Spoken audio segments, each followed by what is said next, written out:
a solid foundation dictates everything that follows. Today, one builder begins transforming a raw section of forest into a permanent, elevated shelter. The first step requires anchoring directly into the living wood. Using a folding hand, saw, and chisel, he carves a precise, horizontal notch into the trunk. This depression isn't just for alignment. It transfers the load of the massive beams directly into the tree's structural core. Resting the timber on the notch prevents shearing forces from snapping the lag bolts under heavy weight. A spirit level ensures the initial ledger board is perfectly horizontal. Any minor deviation here would magnify into severe structural slopes by the time the roof is framed. The first beam is locked in.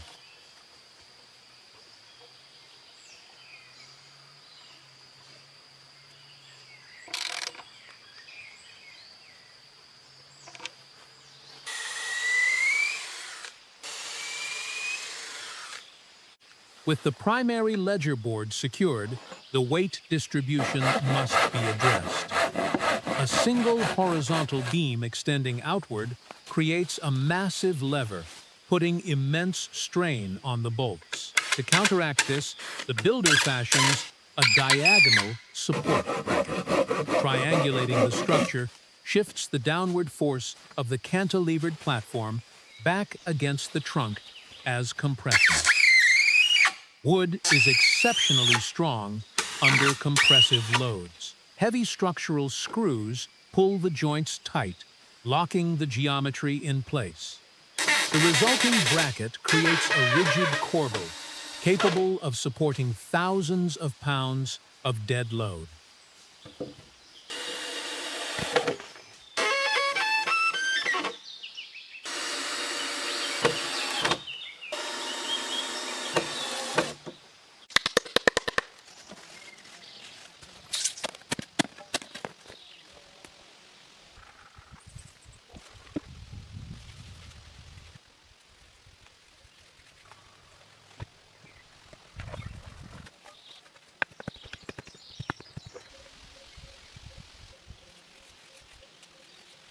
After sinking vertical log posts into the soil, the perimeter frame takes shape. The builder connects the heavy timber sections using galvanized steel hardware. Metal joist, hangers, and corner brackets provide a mechanical advantage that traditional joinery lacks in exposed environments. They resist twisting and warping as the timber inevitably dries and shrinks over the changing season. Driving nails through these pre-punched metal plates creates a shear-resistant bond. The frame must remain completely rigid. Every strike of the hammer seats the wood tightly against the steel, eliminating microscopic gaps where rot-inducing moisture could gather. Constructing a suspended platform requires obsessive leveling. A square foundation guarantees the walls will rise plumb and true. The uneven forest floor is entirely bypassed, leaving a pristine, elevated plane suspended among the branches.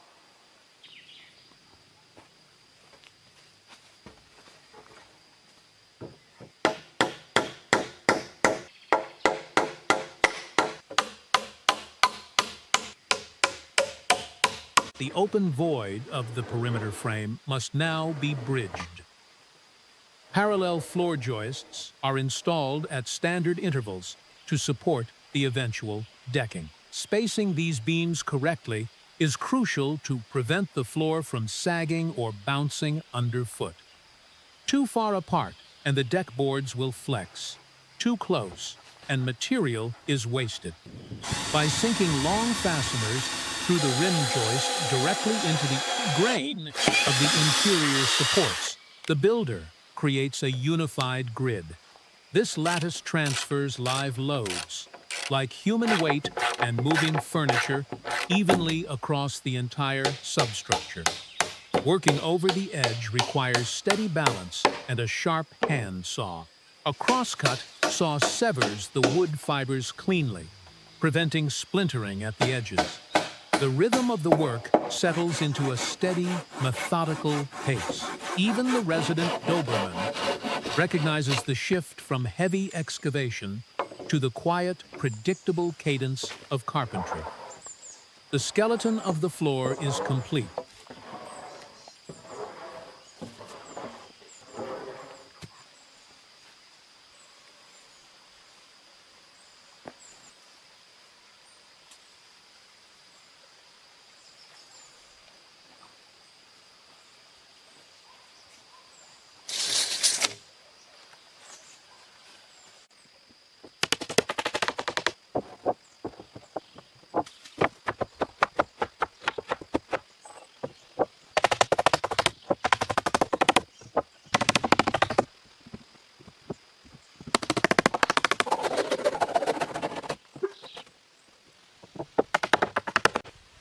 With the solid deck boards now laid flat, the platform transforms into a sprawling, level workbench.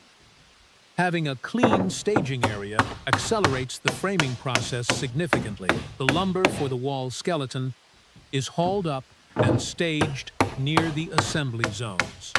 Organizing materials before the heavy lifting begins saves energy and keeps the workflow continuous. Building upward shifts the structural focus from gravity to lateral wind loads. Each upright stud must be perfectly square to the deck, forming the walls that will soon enclose the cabin. These vertical members serve as the primary load-bearing path for the eventual roof. Dimensional lumber is preferred here for its uniform thickness, ensuring the interior walls will be flat enough to accept finishing materials later. The vertical ascent begins.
As the frame expands, maintaining dimensional accuracy becomes critical.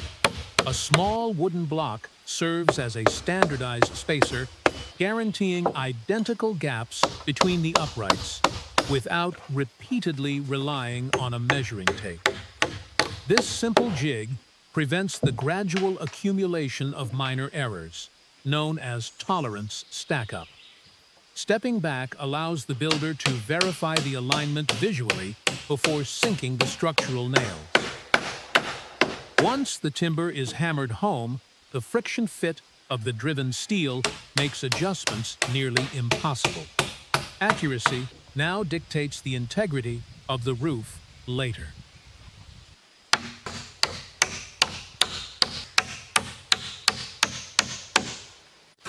Working at elevation introduces new logistical hurdles. Cutting the final pieces to length requires careful measurement, as the saw bites through the lumber right on the deck. A makeshift crate provides just enough height to reach the top plates. Securing long boards single-handedly requires mechanical assistance.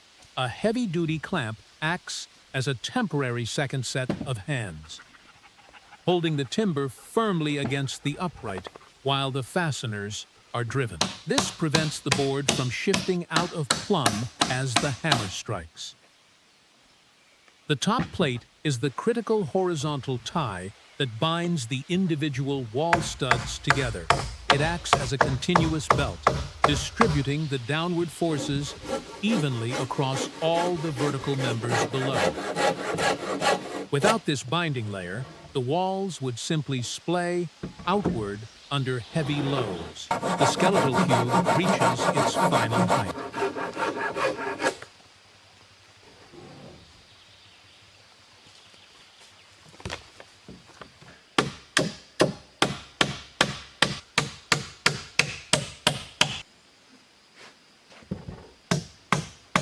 Capping the frame with roof joists encloses the structure.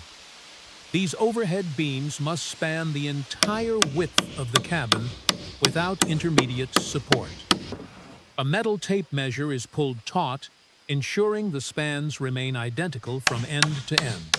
A pencil mark indicates the exact point of contact. Driving nails into the end grain at this height requires confident strikes. The structural geometry now forms a rigid box, immensely stronger than the individual walls standing alone. Crossbeams lock the top plates in constant tension. They will soon bear the load of roofing materials, seasonal leaf accumulation, and driving winds.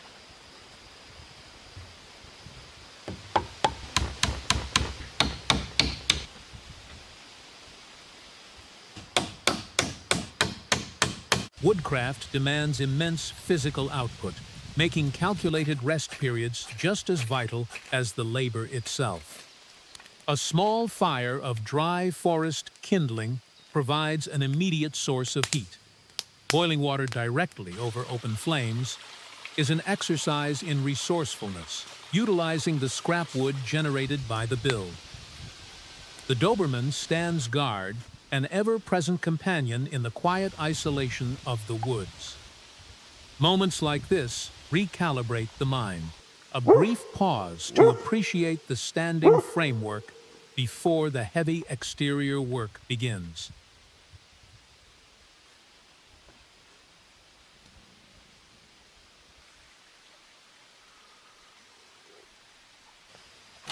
The open roof is quickly sealed with tightly spaced wooden decking. But raw wood alone cannot shed sustained rainfall without eventually succumbing to rot. To waterproof the canopy, the builder unrolls heavy black roofing felt. This asphalt-saturated membrane acts as a critical vapor barrier and waterproofing underlayment. A sharp utility knife easily slices the thick material, allowing it to be tailored to the roof's exact footprint. Laying the felt in horizontal, overlapping strips starting from the lowest edge ensures that water sheds downward without penetrating the seams.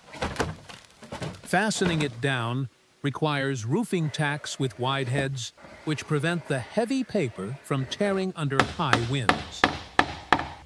This dark layer absorbs solar heat while providing a dry, protected interior envelope below. The treehouse is finally shielded from the elements.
Below the newly sealed roof, the exterior walls must now be clad to block out the wind.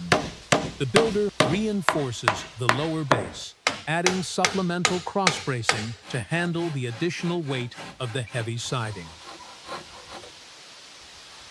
inner joints are fortified with double nails, locking the intersecting planes against shear forces. A cabin's durability relies entirely on how well it rejects moisture. Instead of modern synthetic sealants, the builder turns to a traditional, time-tested approach for the exterior wood. The boards being prepared are dark and heavily textured. This coloring is not standard chemical paint, but the result of intense thermal modification. Altering the cellular structure of the wood fiber on the outside creates a barrier that insects and rot cannot easily consume.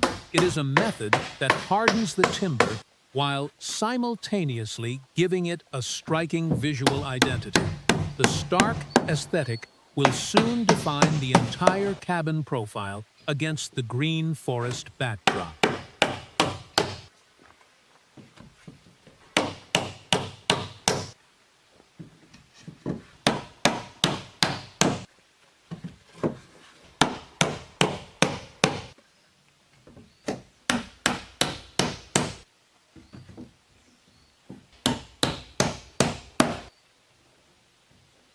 The technique is known as Shou Sugi Ban, an ancient Japanese method of wood preservation. By sweeping a high-temperature blowtorch across the grain, the surface cellulose is completely carbonized. This rapid burning burns off the softest organic material, leaving behind a hard, charred crust of soot. Fire acts as the ultimate weatherproofing agent. The resulting blackened surface is naturally fire-retardant, highly resistant to fungal decay, and naturally repels water without the need for toxic varnishes. It is an aggressive process, requiring careful heat control to scorch the surface without igniting the core of the timber. These treated pieces are then cut and fitted as trim boards along the sensitive roof lines and corners. Securing the charred wood frames the structure, sealing the exposed end grains where moisture would otherwise seep in. The contrasting textures of rough char and smooth lumber create a stark architectural presence in the wilderness.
The newly installed window glass reflects the surrounding canopy, integrating the sharp angles of the cabin into the organic lines of the forest.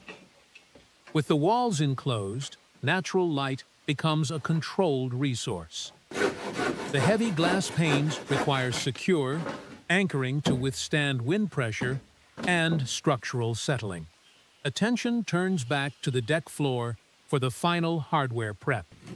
Small, custom-cut wooden shims and heavy steel brackets are fashioned to reinforce the door frame. Heavy entryways demand robust hinges and reinforced strike plates, as a sagging door will eventually jam in its frame.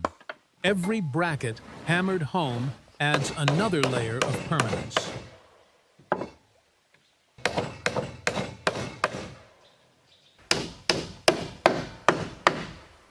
Heavy steel hinges are driven directly into the reinforced wooden jamb. The solid wood door is hung and tested, immediately transforming the open structure into an enclosed sanctuary. The audible click of the latch confirms that the geometry of the frame has remained perfectly square. A tight seal around the entrance is essential for keeping out nocturnal drafts and insects. Sitting on the finished deck, the builder takes a quiet moment to whittle a small piece of wood. The intense structural phase is over. What remains is the fine-tuning, the subtle adjustments that turn a crude shelter into a refined living space.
Inside, the cabin is complete, but the elevated deck still needs a safety barrier.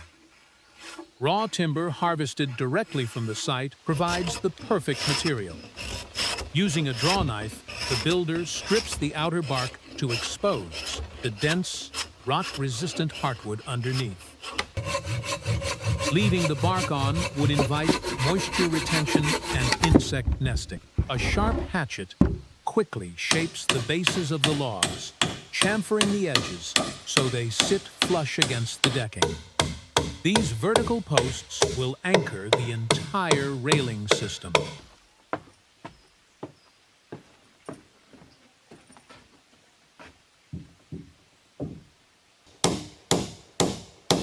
The horizontal rails are locked into place, unifying the uprights into a continuous, rigid barricade.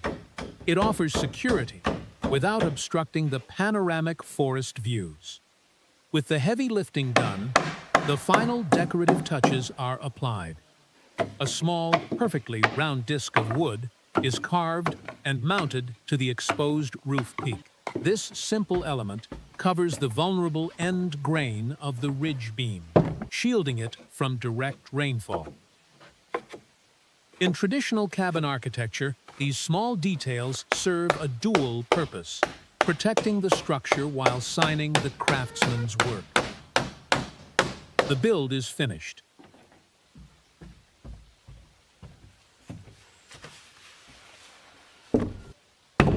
The transformation is absolute. What began as a raw grove of trees is now a fortified, functional outpost. The charred walls repel the damp, the deep footings hold firm, and the deck provides a high, dry hearth. In the end, the structure and the forest operate together. A sanctuary built not to conquer the wilderness, but to inhabit it comfortably.